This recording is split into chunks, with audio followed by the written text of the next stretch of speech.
What's going on, guys? It's your boy Ethan. Hope you're having a great day. Back at it here in Cherokee. Today is the $1,700 main event, and I'm just buying in now, getting the day started. As you can see, this whole room's on break. It's pretty empty because there's 6 minutes of break left. I'm just gonna hang out for a little bit. I'll have a 6-minute long intro. Just kidding. It's not gonna happen. $1,700 main, $1 million guarantee.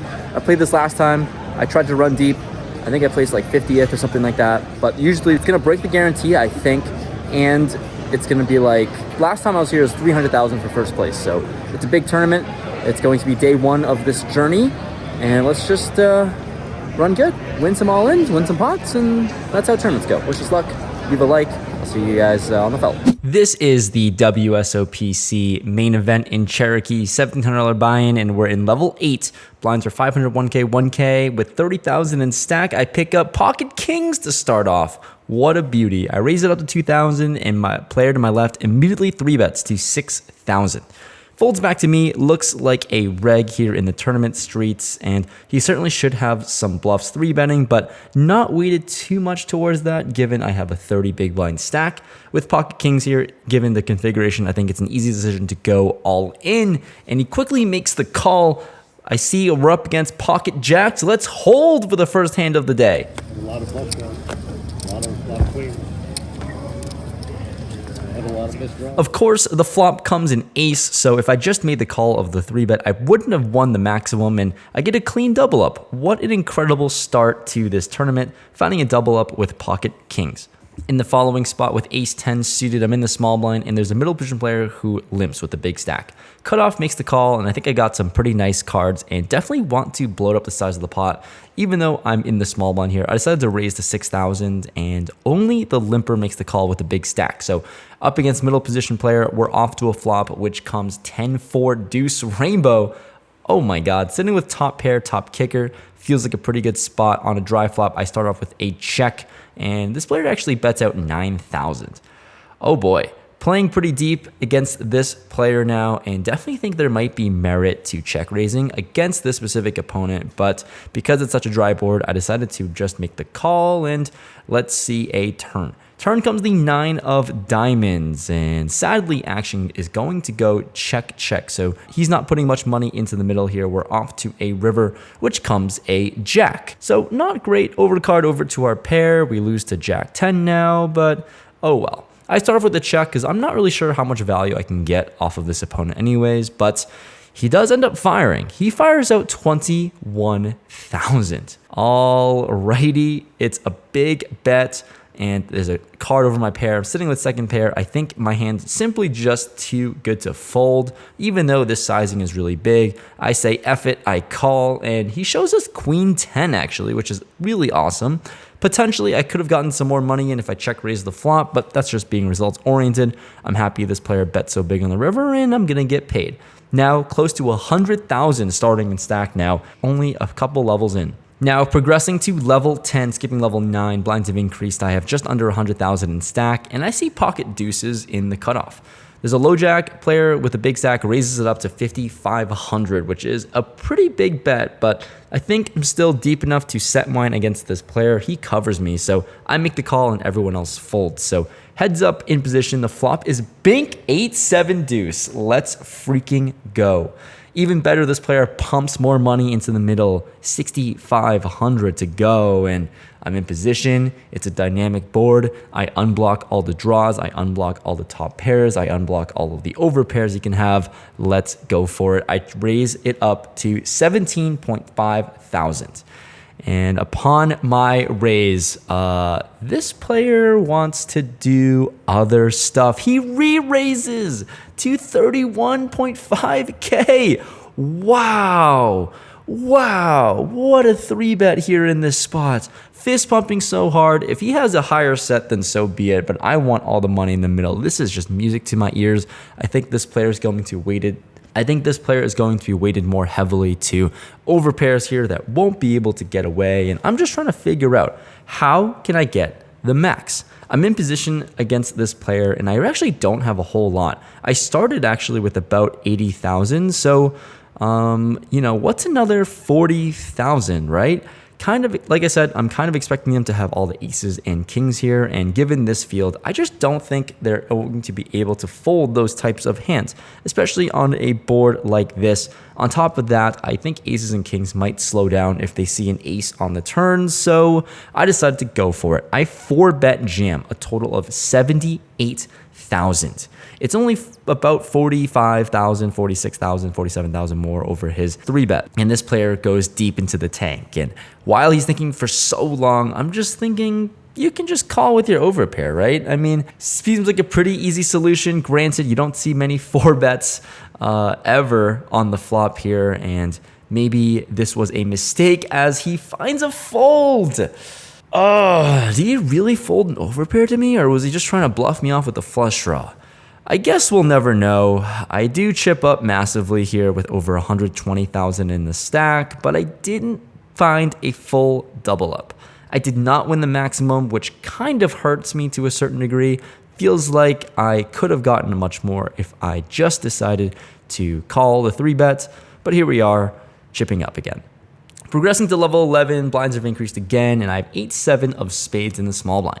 There is a cutoff player who raises to 7,000. And yeah, I think this is a pretty big raise, but I'm here to battle. I'm here to mix in and play some pots. I make the call and the big blind folds. Going to a flop which comes king 9-5 at 2 spades. Oh, baby, this is the combo draw of dreams. With a straight draw and flush draw, I check. He bets 12,000 now, sizing pretty big in my opinion. I'm a little bit confused. Because of this big sizing, I lean towards not wanting to check raise. Against a recreational, can't tell what to do right now, so given I'm out of position, I'm erring on the side of caution here. I think if I hit my out, then I can just get paid. I decide on a call. Turn comes the ace of hearts. That is simply not what I'm going for. I check it over to him and he bets 12,000 again. Okay, seems like a much easier decision given the line. I'm very much priced in now to hopefully hit my draw, so I make the call and see a red 4. Damn it. That is not what I'm looking for, and action's going to go check, check. I'm not going to be bluffing with 8 high here, and he shows ace 3 off suit. What? Okay, hit the ace, he gets paid, and I guess if I check raise the flop, I would have just won. But who knew that he was betting out with ace 3 off on king 9-5. Good for him, I chip down to 80,000 now. In the following hand, here we go. I pick up ace jack of hearts under the gun. With a good hand, raise it up to 4,000. Action folds to the small blind with quite a big stack. He decides on a call. We are now going to a flop heads up, which is 9-5-4 2 hearts. He checks it over to me here, and I think with such a strong draw, with 2 overcards with showdown, and on a board that favors him, the plan is to check here. Makes a lot of sense doing that, hoping to just hit an out. The turn is a jack of spades, so that's actually pretty cool. I did hit an out. It's top pair now with top kicker. He checks again, and definitely time to bet for value. I decide to size to 11,000. And for 11,000, this player makes the call. So we're going to a river, which is the 7 of spades. It's not great. I break the heart draw and still sitting with top pair, top kicker. He checks another time. And I still think that my hand is good enough to go for value. I beat a lot of jacks. I also beat some 9s that might have to call again. So I do bet out 16,000. And this player snap calls, expecting to win. And he shows 9-7. What? One of the very few outs that he could have hit on the river and gets there. Like I said, I cover the hearts. So the 7 of hearts as an out was dead. Anyways, this was pretty annoying, and after this, we're on break. Mid-session update. Annoyed. Fuck. I can't get anything on. Beginning of the tournament went so smooth. I went from starting stack of 30,000 up to like 100K. After that, just brutal. I've been playing for 4 hours now total. First little update that I wanted to show you guys. Last few hands really hurt to a certain degree. Like I said, I just can't get anything going. Ace jack hand really hurt because like I just have a hammer lock on that hand. It's hard to find a way to lose that one. That was kind of annoying. And that's where I'm at right now. Like a third of the field is left, or a fourth of the field is left, give or take. So we're getting maybe close to the money. We got a really long day. Still have 5 or 6 more levels to play today. So it might be a long day, hopefully. But yeah, I can't really do anything besides just keep on grinding away. Got like 75K now. yeah, 30 big, just got to run good, win my all-ins. That's basically it. So I'm annoyed, but that's the mid-session update. After break, we're moving on to level 13. Blinds have increased. My stack is not increasing. I have King Jack suited on the button. There's an early position open to 5,000, and I decide to make the call off of my 30 big blind stack. What's quite interesting is that the big blind actually 3-bets to 16,000 now. Thinking that this is a pretty small sizing, but really great price for me to continue. Anyways, the +2 player tank calls, and now I think I just have to call again here on the button. Very playable cards, and hoping to connect hard with the flop here. Let's see a flop, which comes Queen 7-4.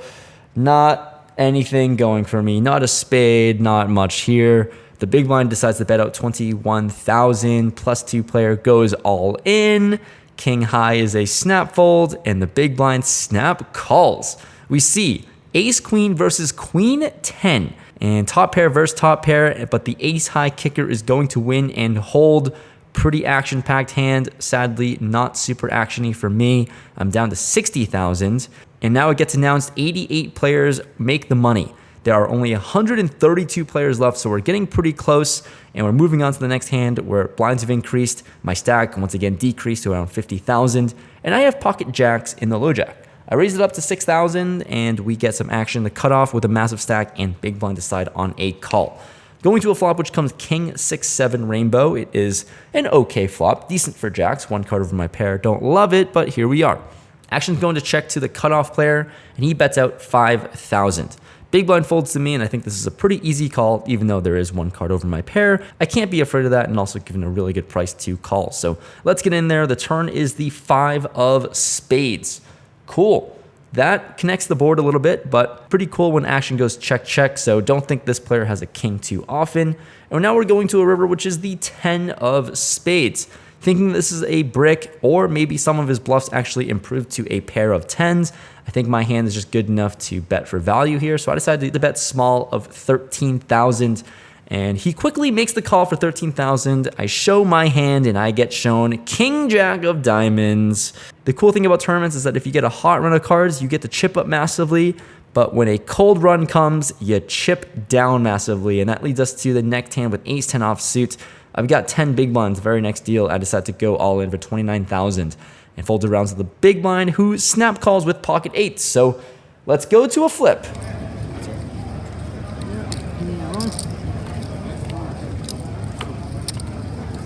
That is going to be a disaster.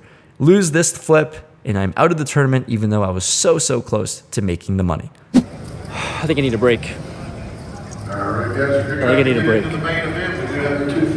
I take losing really hard, but like, fuck, man. I can't just like, you can't just lose every hand I enter when it matters. I'm out in 129th place. Frustrated. I think I need a break. Kind of need a break from poker. It's been a long few months of poker. I'll see you guys next time. Thanks for watching. Thanks for sticking to the end. Close to the money, but that doesn't mean anything.